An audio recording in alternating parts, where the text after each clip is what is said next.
जय श्री राम। परम प्रेम मेरे भाई बहन, 26 अक्टूबर 2022 को श्री गोवर्धन नाथ जी की पूजा मतलब गोवर्धन पूजा और अन्नकूट का बहुत ही कल्याणकारी पर्व प्राप्त हो रहा है।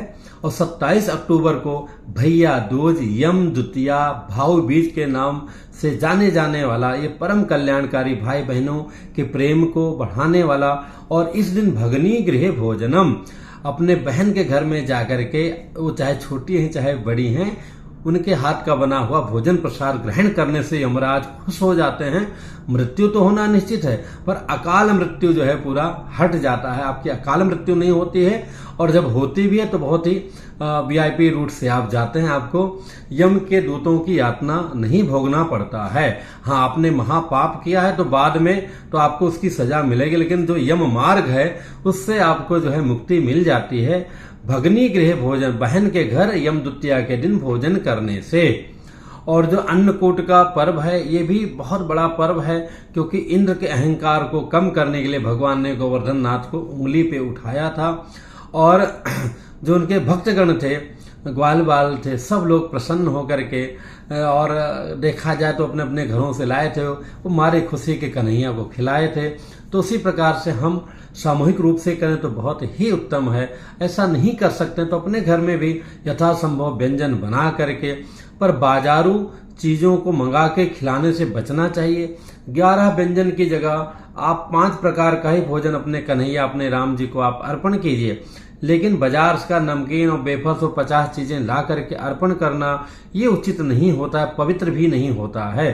तो शुद्ध कन्हैया तो बिल्कुल, आप देखिए ना, दूध भी नहीं प्रिय, उनको जो है माखन मिश्री प्रिय है।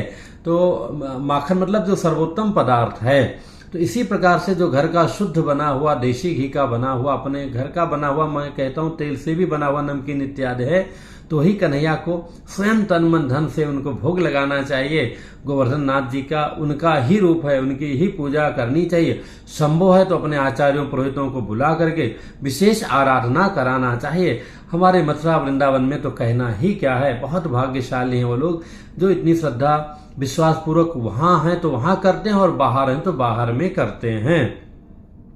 और यम द्वितीया के दिन, अगले दिन जो है विशेष रूप से बहनें जो अपने भाई के कल्याण के लिए गणेश जी के साथ यमराज जी की, यमुना नदी आदि की पूजा करते हैं। और इस दिन अगर संभव हो तो कभी भी आप वृंदावन जाएं, मथुरा वृंदावन जाएं, और यमुना जी में जो भाई बहन एक साथ में स्नान करते हैं, उनका जो है जय जय सिया राम, उनको जो है यम यातना से मुक्ति मिल जाती है।